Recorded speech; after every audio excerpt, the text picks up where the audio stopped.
Quel chapitre? Oui. Eh bien, on va rester au chapitre 4. C'était le piège. Tout le monde a lu le livre d'Esther? Si vous l'avez lu, vous pouvez le relire. C'est quelquefois en lisant, alors c'est pas de s'abrutir, mais de lire et de laisser peut-être ce que le Seigneur veut nous dire à travers sa parole. Parce que nous croyons que c'est la parole de Dieu, n'est-ce pas?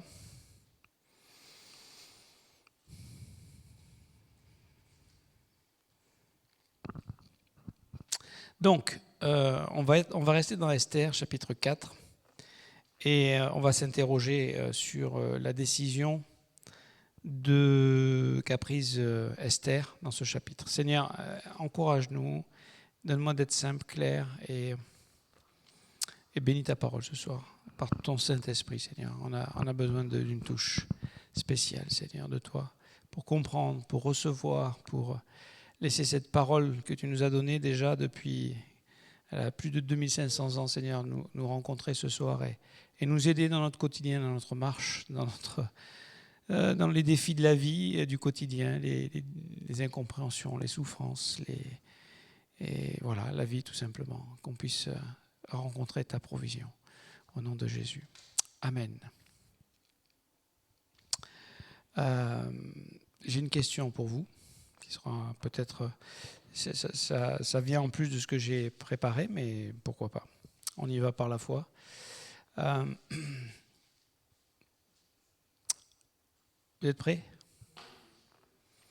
D'où viennent nos problèmes? D'où viennent nos problèmes? Alors, il y a plusieurs sources, mais j'en attends une en particulier. D'où viennent nos problèmes?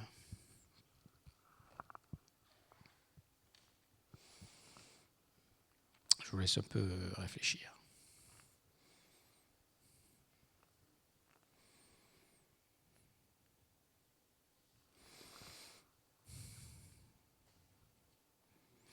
D'où viennent nos problèmes, nos disputes, nos tensions, nos déceptions, Qu'est-ce qu'on a? Donnez-moi des idées de problèmes. Problème 1. Relation. J'ai pas... Frustration. Ah, ça c'est un bon ça. D'autres? Allez, qui a une idée? Vous n'avez pas de problème, vous? Oh, ça va alors. Si vous n'avez pas de problème, tout va bien. Hein? Ah, le bus. Ah oui, c'est sûr, on a un minibus. Seigneur, ramène notre minibus. Alors, en fait, c'est simple.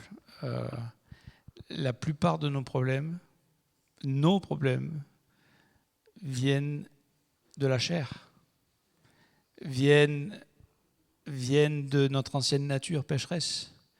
Alors bien sûr, il y a le diable, il y a le monde, tout ça, c'est les ennemis du chrétien, mais quand on vit dans la chair, on a des problèmes. C'est simple. Vous êtes d'accord avec moi? Si je vis dans la chair, j'ai des problèmes. J'aurai des problèmes. Je vais rencontrer des problèmes. Je vais créer des problèmes. Quelle est la solution que Dieu nous propose? Alors, vivre dans l'esprit. Mais en fait, la solution de Jésus, elle est plutôt radicale. C'est la mort, c'est la croix. Et un mort, il est libre de la chair. C'est pas vrai? Un mort, il n'est pas vexé. Un mort, il ne s'offusque pas. Un mort, il n'est jamais déçu. Il n'est pas frustré. Un mort, il est libre, un mort. Ah, tu dis, mais moi, j'ai pas envie de mourir. Et en fait, c'est cette idée qu'on est tous, on a tous reçu une vie naturelle, une vie biologique. Hein. On a un cœur qui bat, on a des pensées qui tournent, on a une vie naturelle, tous. Et dans cette vie, alors c'est la fin du message, mais c'est pas grave, on y va directement.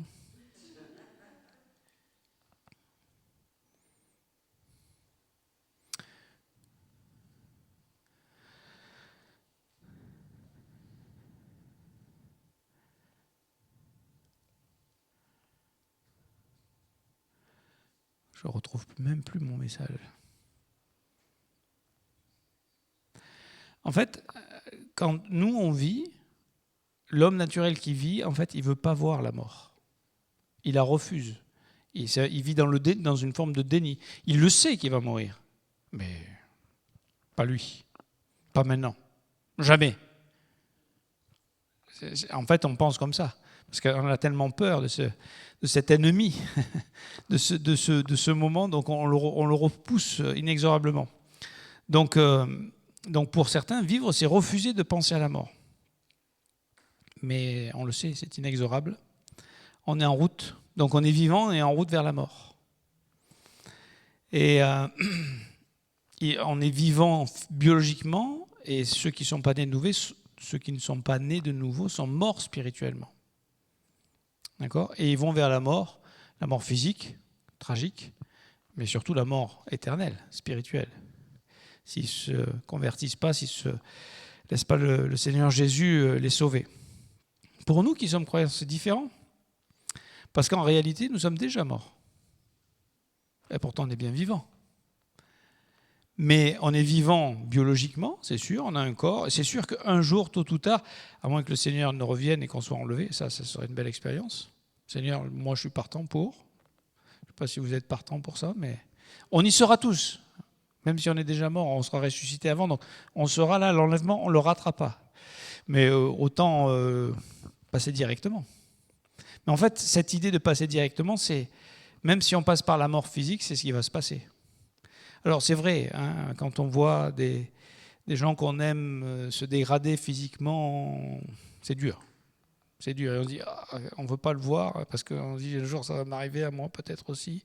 Donc on repousse. Hein.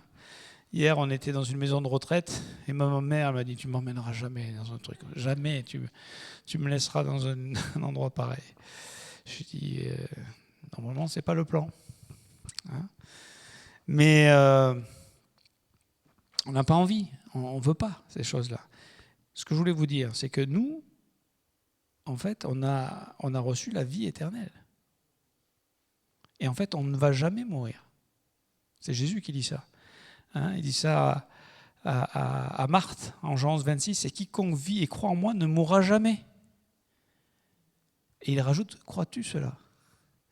Et j'aimerais vous dire, le corps va s'éteindre un jour, mais on ne va pas mourir. Au moment où il s'éteint, on rentre dans la présence de Dieu, dans la gloire de Dieu, en attendant la résurrection des corps et puis le règne à venir et tout ce que le Seigneur a préparé, et l'éternité avec lui. Donc, le corps va s'éteindre, mais on vit. Vous voyez l'autre direction ? Et notre position, en fait, Galates 2:20, on a été crucifié avec Christ, on est mort, en position. Notre chair est morte. Et je rappelle tout ça pour nous rappeler que la victoire, en fait, face à nos problèmes, c'est lorsqu'on accepte de mourir à nous-mêmes et qu'on laisse Dieu faire les choses. Et je vous dis ça, et je me dis ça, moi le premier, on a tous des problèmes, on rencontre tous des difficultés. Et comment on les gère ? On voudrait tordre le bras de l'autre, on voudrait régler la situation. Et peut-être Dieu nous propose de dire, meurs à toi-même. C'est l'histoire d'Esther. Et laisse-moi faire. C'est pas une bonne idée, ça ? Dans un couple, si les deux sont morts, ils peuvent vivre pleinement des belles choses avec Dieu. Au lieu de se disputer, parce qu'on se dispute sur quoi ?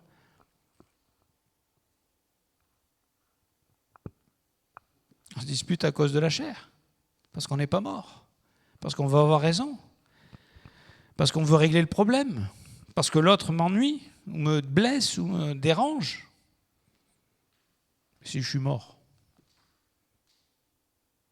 c'est facile à dire. Hein. C'est facile à dire. Mais il faut le dire. Parce que la solution que Dieu nous propose dans la résolution des problèmes, elle passe par là. Et quand on accepte de mourir et qu'on laisse Dieu faire ce qu'il a à faire dans nos vies, il y a une vie de résurrection qui vient. On ne sait pas d'où, on ne sait pas comment. Sauf que c'est vrai, sauf qu'on expérimente que c'est vrai, Dieu. Je veux dire, on n'est pas là juste pour faire passer le temps. On croit qu'il y a vraiment un Dieu et qu'on vit devant lui et qu'il est avec nous. Alors, j'aimerais juste rappeler une chose. un des objectifs du livre, parce que souvent pour comprendre un livre, c'est bien de comprendre quel était l'objectif du livre. Hein, pour qui il a été écrit, par qui il a été écrit. On ne sait pas vraiment qui l'a écrit. On peut imaginer que c'était quelqu'un qui a dû plus ou moins vivre l'histoire, être au courant de l'histoire pour pouvoir la raconter aussi bien. C'était un témoin oculaire, certainement. Certains pensent que ça peut être Néhémie. Bon, on ne sait pas qui l'a écrit exactement. Mais en tout cas, l'auteur semble inconnu. Et les destinataires, on peut imaginer que ce livre-là, il n'a pas été écrit pour les Perses. Il ferait bien de le lire, mais il n'a pas été écrit pour eux. Il a été écrit pour le peuple juif. D'accord ? Et notamment pour ceux qui étaient retournés en Israël, à Jérusalem. Parce qu'il y a déjà un groupe qui est retourné à Jérusalem. Vous le savez, ça ? Quelques 50, 60 ans avant cette histoire, il y a un groupe qui est retourné sous Zorobabel avec l'édit de Cyrus pour reconstruire le temple de Jérusalem. À cette époque-là, ils étaient assez superstitieux, les rois. Donc, il valait mieux que tous les dieux soient bien contents. Comme ça, son royaume allait bien tenir. D'accord ? Donc, il a encouragé, c'est Dieu qui a conduit ça, hein, bien sûr, et il a permis à un groupe d'Israélites de rentrer à Jérusalem et de reconstruire le temple. Parce que pendant tout ce temps, il n'y avait pas de temple, pas de sacrifice. Comme depuis l'an 70, il n'y a plus de temple, plus de sacrifice. Et toute la foi juive, elle est basée sur les sacrifices. Comment ils font ? Alors, ils ont le Yom Kippour, le jour du grand pardon, mais ils ne pouvaient plus faire les sacrifices. D'accord ? Donc, ce livre, il a été écrit par un témoin certainement oculaire, et il a été écrit pour encourager les Juifs à réaliser que Dieu était avec eux. Et pour bien comprendre, c'est que... Alors, pourquoi Mardochée et Esther ne sont pas rentrés avec Zorobabel au premier voyage ? En fait, très peu de Juifs sont rentrés. Parce que la plupart des Juifs, après les 70 ans de déportation, ils étaient nés là, c'était leur culture, ils avaient un travail, ils avaient une position.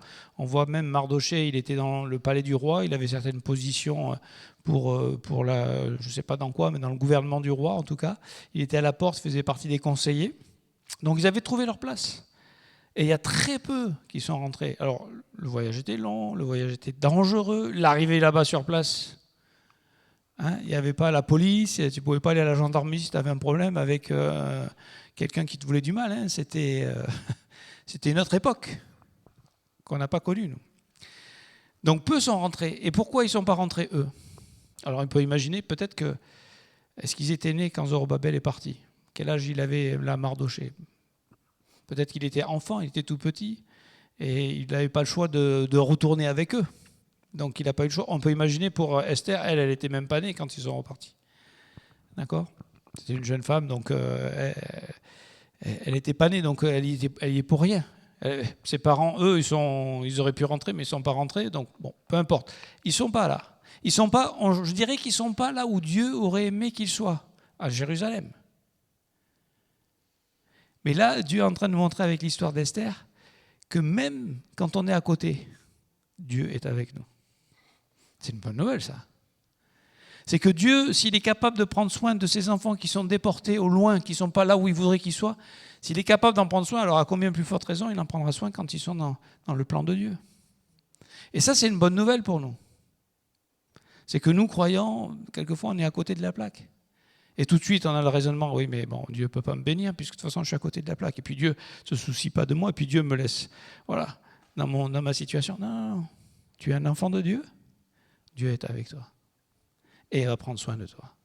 Tu es à côté de la plaque dans certains domaines de ta vie, ça n'empêche pas Dieu d'être avec toi. Là, c'est la grâce de Dieu, pure, parfaite, qui ne demande pas qu'on soit comme il faut, comme la religion demande qu'on soit. Mais je serai avec toi. Tu penses que quand tu pêches, Dieu n'est pas avec toi ?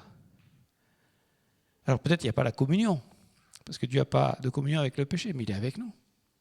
Est-ce que Dieu se réjouit quand on pêche ? Certainement pas. Mais Dieu ne nous abandonne pas. Dieu reste avec nous. Donc,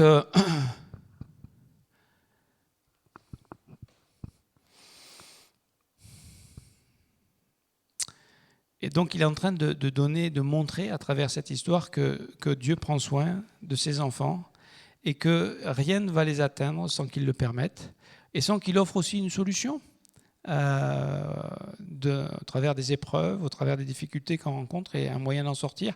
1 Corinthiens 10, 13, je vous lis l'histoire, le verset, 1 Corinthiens 10, 13. « Aucune tentation ne vous est survenue qui n'ait été humaine, et Dieu, qui est fidèle, ne permettra pas que vous soyez tentés au-delà de vos forces, mais avec la tentation, il préparera aussi le moyen d'en sortir afin que vous puissiez la supporter. » Donc on peut être dans la vie ici-bas, des épreuves, des tentations, des difficultés, mais Dieu a un plan. Dieu ne nous a pas abandonnés. Et nous-mêmes, je veux dire, on est de la même nature que ces gens-là. Nous-mêmes, on a nos défis aussi. Alors, ce n'est pas la même culture, ce n'est pas la même époque. Il y a quand même des choses différentes. Mais le cœur de l'homme n'a pas changé. Donc, on va être confronté à des oppositions. Et on pourrait se laisser aller au découragement en disant bon, on est foutu. Ça y est. Et même si Mardoché, dans ce chapitre, on le voit, il se lamente, il prend le sac et la cendre, et que voilà, il montre son désespoir, son deuil, sa souffrance, sa peine à tout le monde, même à la porte du roi, alors qu'il ne devrait pas prendre des risques. En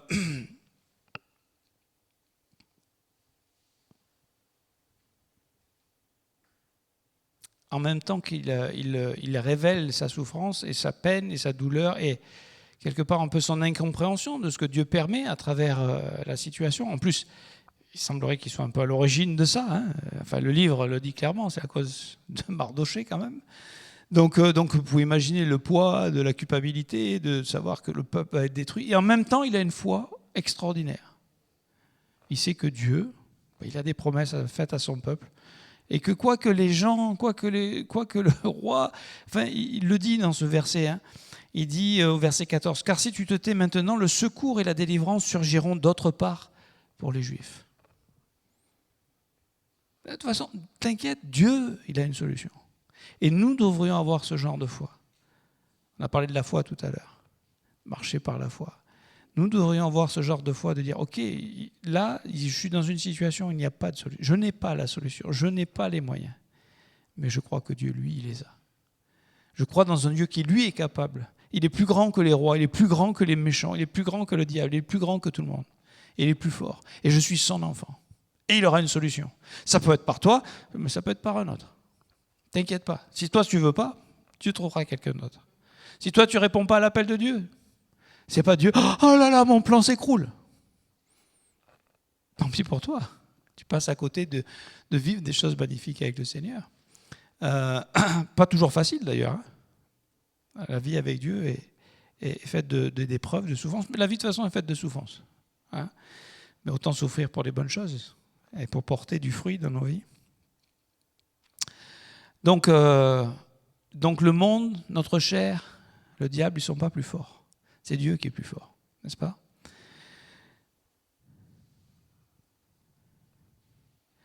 Nous savons du reste que toute chose concourt au bien de ceux qui aiment Dieu. On doit garder ça, on doit méditer sur ça. Toute chose, Romains 8, 28, toute chose concourt au bien de ceux qui aiment Dieu. Nous sommes de cela. Nous sommes ses enfants. Et toute chose concourt au bien. Même celles qui ne me plaisent pas. Même celles qui m'amènent à la croix. Même celles qui me réduisent au bout de moi-même. Elles vont concourir pour notre bien. Un bien éternel, n'est-ce pas? Alors, ma question, qu'est-ce qui nous pose des problèmes? C'est la chair. Quelle est la solution de Dieu? C'est la mort. La mort à nous-mêmes. C'est dur, ça. C'est dur. Peut-être que, j'avais marqué ça aussi dans mes notes quelque part, on a parlé de l'histoire du roi Assuérus qui avait tout ce qu'il voulait. D'accord? Il avait le pouvoir, il avait l'argent, il avait toutes les femmes qu'il voulait avoir, il avait tout ce que l'homme nous propose aujourd'hui, il avait. Comme Salomon, il a tout eu. Et en même temps, il était toujours insatisfait. Incapable de savoir ce que c'est l'amour véritablement. D'accord? C'est triste.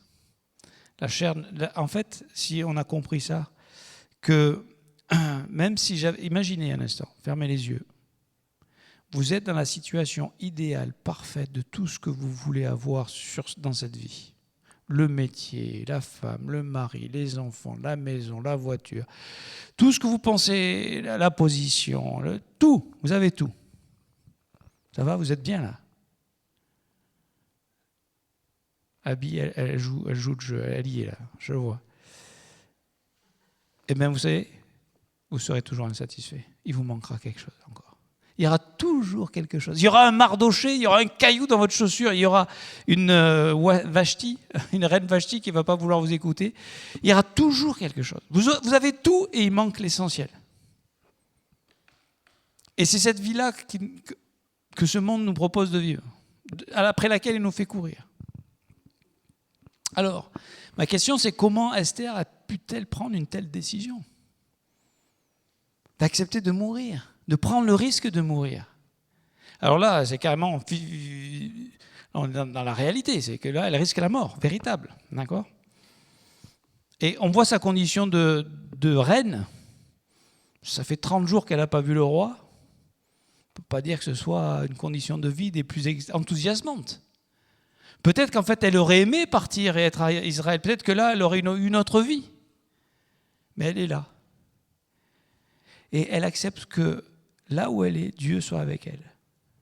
Et elle croit que Dieu est avec elle. Elle a été enseignée, on a parlé de ça, de l'enseignement, et on va parler de ça encore ce soir. Donc comment est-ce qu'elle elle ose dire, puis j'entrerai chez le roi malgré la loi, et si je dois périr, je périrai.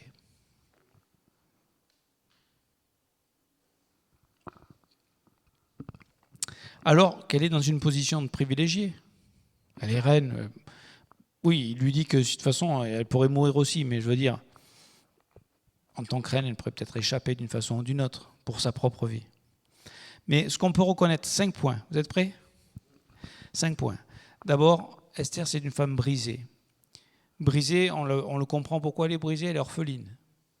Il n'y a rien de plus difficile pour un enfant que de ne pas avoir ce cadre de sécurité, d'amour, d'investissement.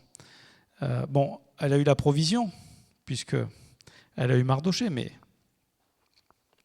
ce n'est pas ses parents, on est d'accord.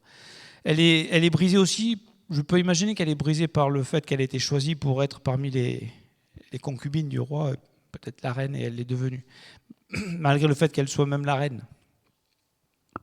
Donc c'est une femme brisée, mais c'est une femme brisée qui a choisi de s'appuyer sur la providence divine et de recevoir le secours que Dieu donnait, la provision. Vous savez, on pourrait dire, je suis orpheline, moi tout ce que je veux, c'est que Dieu me rende mes parents. Oui, mais ça, c'est pas possible. Dieu te donne un Mardoché, est-ce que tu l'acceptes? Non, je ne l'accepte pas. Tu peux. Tu peux. Et tu vas être malheureux. Mais si tu acceptes de mourir et de dire, ok, j'accepte ce que Dieu pourvoit et comment Dieu pourvoit, eh bien, tu peux vivre malgré tout. Et c'est ce qui s'est passé pour Esther. Hein? Donc elle a découvert le secours de Dieu à travers l'adoption que Mardoché lui a offerte. Et elle a accepté humblement de faire confiance à Dieu. Ça demande de l'humilité quelque part. Premier point. C'est une femme qui a choisi, donc elle est brisée. Deuxièmement, c'est une femme qui a choisi de se placer sous l'autorité de Dieu. Et de manière concrète et pratique, elle va se placer sous l'autorité de Mardoché. Et on le voit, même lorsqu'elle est reine, elle était déjà établie reine, et il est dit au verset 20 du chapitre 2, elle suivait les ordres de Mardoché aussi fidèlement qu'à l'époque où elle était sous sa tutelle. Donc elle est soumise à une autorité spirituelle. Elle est soumise à Dieu, en fait. Parce que je veux dire, moi je suis soumis à Dieu, au Saint-Esprit, à la parole de Dieu, et je vis ma vie comme je veux. Tu es très subjectif. C'est pour ça que Dieu a donné l'Église, le corps de Christ, des autorités dans l'Église, des pasteurs, et c'est pour notre protection, et c'est pour, de manière concrète, et notamment pour une femme, d'apprendre à se placer dessous une autorité. Parce que c'est pour ton salut, c'est pour ta protection. Et c'est ce qu'elle a fait. Et c'est ce qu'elle a continué de faire. Parce qu'elle peut dire, maintenant je suis reine, oui, Mardoché, je fais ma vie, je suis reine, je fais ce que je veux. C'est moi qui donne les ordres maintenant. À peu près, parce qu'il y a quand même le roi au-dessus. Ensuite, troisième point, c'est une femme qui a été enseignée dans la crainte et la connaissance de Dieu. Par Mardoché, elle a appris à connaître le cœur, le caractère de Dieu. Et on le voit, le fait qu'elle propose le jeûne, Alors, ce n'est pas mentionné de prier, mais c'est sous-entendu. C'est comme Dieu n'est mentionné nulle part, mais il est dans toutes les pages. À chaque événement, il y a Dieu qui est derrière et qui contrôle l'histoire, hein, qui contrôle l'histoire des hommes. Et elle va trouver un contentement, une communion avec Dieu, où on voit ça. Vous savez, lorsque les femmes, les prétendantes à être reines passaient dans la chambre du roi, qu'elles couchaient avec le roi, elles avaient le droit de prendre ce qu'elles voulaient. Et en fait, elle, on voit qu'elle est soumise à une autorité, elle se soumet à l'autorité de l'eunuque, Agag, hein, au chapitre 2, verset 15. Elle ne demanda que ce qui fut désigné par Hégaï. Donc elle n'est pas à la course des choses terrestres. Pourquoi ? Parce qu'elle a un contentement avec Dieu. Sinon, si tu n'as pas ce contentement avec Dieu, tu cours après les choses d'ici. Mais elle a cette vie avec Dieu. Ce qui fait qu'elle trouve grâce aux yeux de tout le monde d'ailleurs. Parce qu'elle a une vie personnelle avec Dieu et ce qui fait son charme, sa beauté, sa richesse. Mesdemoiselles, si vous voulez trouver le prince charmant, vous l'avez. Pour celles qui l'ont. Mais ce que je veux dire par là, c'est que si vous voulez être belle, soyez belle en Dieu. Et Dieu vous donnera un homme qui sait voir la beauté selon Dieu. Les autres, ça ne sera pas un bon choix. Je vous le dis tout de suite. Je vous le dis d'avance, parce que vous ne le savez pas, mais faites-nous confiance. Quatrièmement, c'est une femme de foi. Pourquoi ? Parce qu'elle a expérimenté la fidélité de Dieu. Par l'adoption, par le fait que finalement c'est elle qui sera quand même la reine, donc parmi sa situation, c'était le meilleur qui puisse lui arriver, et c'est Dieu qui a fait ça. Elle trouvait grâce aux yeux de tous ceux qui la voyaient en verset 15 aussi, Esther 2. Et en fait, enfin, le cinquième point, elle accepte de se laisser défier par l'autorité spirituelle, sous laquelle elle a trouvé secours et protection, et sous laquelle elle a continuellement choisi de se garder. Ça, c'est son choix. Elle aurait pu sortir de l'autorité de Mardochée, aisément. Et donc elle va le faire, et quand Mardochée vient et la défie, comme la parole de Dieu qui vient par la prédication, par le pupitre, et qui nous exhorte, qui nous défie, elle va entendre le défi. Comme un jour, je pense à André qui a entendu le témoignage d'un missionnaire de Papouasie-Nouvelle-Guinée qui a été défié et qui a osé répondre à ce défi, au risque insensé, selon le calcul humain.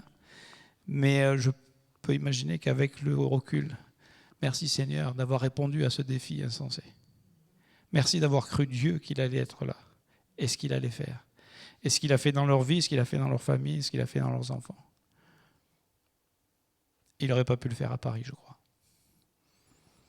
Mais les plans de Dieu sont les plans de Dieu. En tout cas, il l'a fait comme ça, et ils ont accepté. Donc, elle va entendre l'exhortation de Mardochée, mais qu'est-ce qu'elle fait avec ce qu'elle entend ? Elle peut dire, c'est trop, ouais. Tu ne crois pas que je vais risquer ma vie pour ça ? Bien sûr qu'au départ, elle résiste, bien sûr qu'au départ, elle l'entend, et elle l'accepte. Et elle n'y va pas la fleur au fusil en disant « je suis la reine, moi je vais aller voir le roi ». Non, elle sait très bien qu'elle risque sa vie. Elle y va avec crainte et tremblement. Elle y va par la foi. Elle y va humblement. Elle y va confiante que Dieu, elle lui fait confiance à Dieu. Elle dit, si je dois périr, je périrai. Donc, quel est pour nous Donc ça va démontrer une grande humilité et une foi profonde. Elle a expérimenté déjà Dieu. Elle a vu Dieu à l'œuvre avec Mardochée, son cousin. Elle a vu comment Dieu a pris soin d'elle pour devenir la reine. Nous, on vit dans ce monde aussi. On est comme elle, on est brisé par le monde, par le péché. Mais nous, on a accepté aussi Dieu dans notre vie. On a trouvé secours et protection. C'est lui qui nous enseigne. Et on écoute sa parole au travers de la lecture, de la méditation, de la prédication, de l'enseignement. Et il nous a donné un corps qui fait que c'est pas juste moi seul avec Dieu, c'est moi à ma place dans l'Église, protégé, défié, exhorté, enseigné. Voilà, et quelque part on a besoin de ce Mardochée qui va nous aider à faire quoi ? À faire ce qu'on n'a jamais envie de faire, de mourir à nous-mêmes. et de croire Dieu et de laisser Dieu faire. Je crois que c'est ce que Dieu propose. Et ça prend du temps pour comprendre, parce que nous, on a de l'énergie, nous, on a de la sève, nous, on a du jus, nous, on veut résoudre les choses, nous, on veut régler les choses. Et Dieu dit, fais-moi confiance. Crois-moi. Donc, c'est dans l'Église qu'on va apprendre à grandir par la foi, à vivre par la foi, à avancer dans ce qu'on appelle la sanctification progressive, hein, où voilà, on apprend à ce qu'on croit commence à nous gouverner, n'est-ce pas? Et ça ne veut pas dire qu'on n'est pas sans erreur, qu'on on manque pas, il n'y a pas des manques dans nos vies, mais on a un Dieu qui œuvre par grâce en nous, à travers nous. Et je crois que si on reste sous cette couverture, de manière dans l'humilité, dans le corps de Christ, on a un Dieu qui use de grâce. Et c'est comme ça que nous sommes changés. Ce n'est pas la loi qui nous change, c'est la grâce de Dieu. La grâce infinie de notre Dieu, qui sans cesse nous dit c'est possible. On a échoué hier, mais aujourd'hui tu vas réussir. N'est-ce pas? Jacques 4,6. Il accorde au contraire une grâce plus excellente. C'est pourquoi, dit l'Écriture, Dieu résiste aux orgueilleux, mais il fait grâce aux humbles. Et lorsqu'on est humble, lorsqu'on est couvert, lorsqu'on accepte ce Mardoché dans nos vies, les défis qu'il nous propose, et qu'on répond par la foi à ce que Dieu nous dit. Et ça, c'est chacun de nous devant Dieu qu'on se tient. Là, il n'y a pas de... voilà, chacun devant Dieu, on se tient. Et si humblement on accepte de croire Dieu, on va rentrer on va relever les défis et on va découvrir une grâce excellente. Parce que personne n'est parfait. Et c'est ce que j'ai trouvé merveilleux, c'est qu'elle comprend qu'elle n'est pas à la hauteur pour cette tâche. Mais qui est à la hauteur pour l'appel de Dieu? Personne. Mais elle accepte quand même. Elle accepte. Et elle accepte par la foi humblement, et elle demande la prière, elle demande le jeûne, elle demande le soutien. Donc elle y va dans la foi, couverte, confiante. Maintenant, c'est entre les mains de Dieu. Et si Esther a pu sortir de sa zone de confort et obéir pour entrer dans la volonté et le plan divin, pourquoi ne ferions pas de même? Acte 20, 24. Mais je ne fais pour moi-même aucun cas de ma vie comme si elle m'était précieuse, pourvu que j'accomplisse ma course avec joie et le ministère que j'ai reçu du Seigneur Jésus d'annoncer la bonne nouvelle de la grâce de Dieu. Ça, c'est Paul qui dit ça, aux Éphésiens. Et c'est la vie à laquelle Dieu nous invite, n'est-ce pas? Nous, on pourrait facilement chercher notre intérêt, notre avantage, mais on va choisir de fixer nos yeux sur Jésus. Hébreux 12, 2. D'apprendre à penser avec lui. Romains 12, 2. Le renouvellement de notre intelligence. Et puis, qu'est-ce qui va se passer? Eh bien, on va acquérir une perspective divine, céleste. Vous savez, ce qui nous trompe souvent, c'est ses yeux. On voit les choses, on analyse, on rationalise, on calcule. Et on n'a pas la perspective de l'éternité, on n'a pas la perspective d'en haut, on n'a pas la perspective de Dieu. Et la parole de Dieu, l'exhortation qu'on reçoit, ça nous aide à avoir la perspective. Vous connaissez cette histoire lorsque les disciples sur le chemin d'Emmaüs, ils dînaient avec Jésus sans savoir que c'était Jésus. Et tout d'un coup, il est dit au verset 31, alors leurs yeux s'ouvrirent et ils le reconnurent. Ils le reconnurent. Donc, il y a des moments où on voit Jésus. Et demandons à Dieu qu'il ouvre nos yeux, qu'il nous donne cette perspective où on voit les choses avec le regard de Dieu. On sait reconnaître Jésus à l'œuvre dans nos vies, dans la vie des autres. On sait être patient, on sait croire Dieu, on sait attendre le plan de Dieu. Et la fin du verset, il est écrit, je vous le relis, Luc 24, 31, alors leurs yeux s'ouvrirent et ils le reconnurent, mais il disparut de devant eux. Et c'est ça notre vie. C'est que par moments on voit Jésus, puis tout d'un coup on ne le voit plus. Mais ce n'est pas parce qu'on ne le voit plus qu'il n'est plus là et qu'il n'est pas à l'œuvre. Et attendons, laissons Dieu nous conduire pour que de nouveau nos yeux s'ouvrent et voient. Et on ait cette perspective qui vient d'en haut. Ça demande un acte de foi pour accepter l'impensable. Et l'impensable, c'est de mourir à nous-mêmes afin d'expérimenter la vie d'en haut. Et c'est ce à quoi je veux nous exhorter ce soir. Parce que là, on trouvera une liberté, on trouvera une plénitude, parce que c'est plus ma vie que je vis, c'est la vie de Christ en moi. Et je me retrouve avec des provisions et des ressources, parce que pour faire ce qui va se passer là, C'est Esther. En fait, tu deviens acteur et participant de la nature. Tu deviens spectateur et acteur. Parce que c'est Dieu qui fait l'œuvre et en même temps, tu es dedans. Et il t'utilise toi. Et il te change toi. Et il t'utilise pour le bien des autres. Je veux dire, c'est la plénitude. C'est ce qui fait que la vie devient merveilleuse. N'est-ce pas ?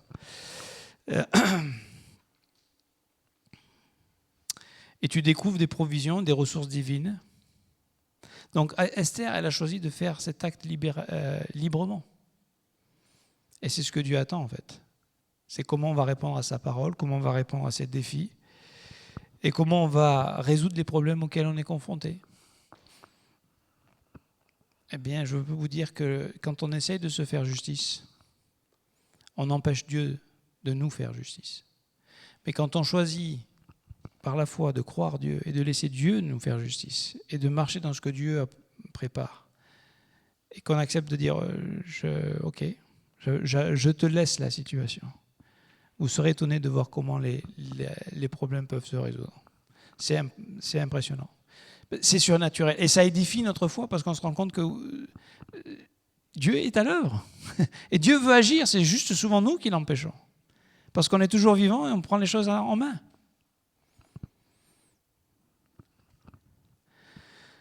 N'est-ce pas le projet de Dieu que nous devenions participants de la nature divine dans 2 Pierre chapitre 1, verset 4, pour fuir la corruption qui existe dans le monde par la convoitise. Et quand on est mort, on n'est plus sous la prison de la chair et du diable et du monde. On est libre. Et c'est beau.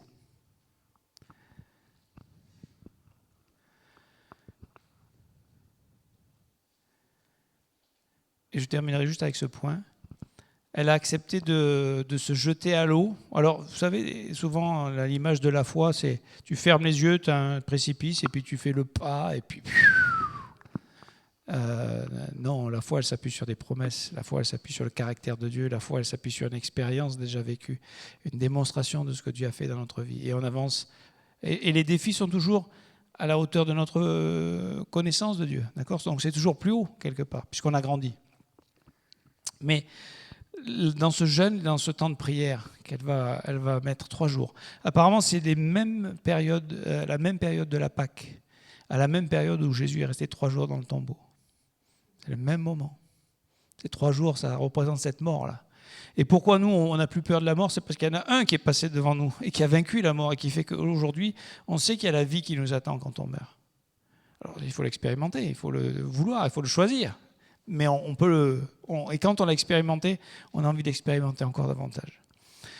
Et donc, je crois que le plan qui va se dérouler, parce qu'on va rentrer quand même après dans l'histoire fantastique de la providence divine, les chapitres qui suivent, mais ce plan, je pense qu'il va lui être communiqué là, dans ces moments-là. La façon dont elle réagit au chapitre 5, c'est extraordinaire. Moi, je n'aurais pas réagi comme ça. Au moment où le roi te dit, je te donne la moitié de mon royaume si tu veux, ok, je le prends la moitié du royaume, tout de suite. Mais elle a une autre vision. Elle a un plan qui a été là pendant ces moments-là de connaissance de Dieu, dans la prière, dans le jeûne, et Dieu lui révèle ce qu'elle va faire et comment elle va faire. Et Dieu va le faire. Amen. Voilà, que Dieu vous bénisse.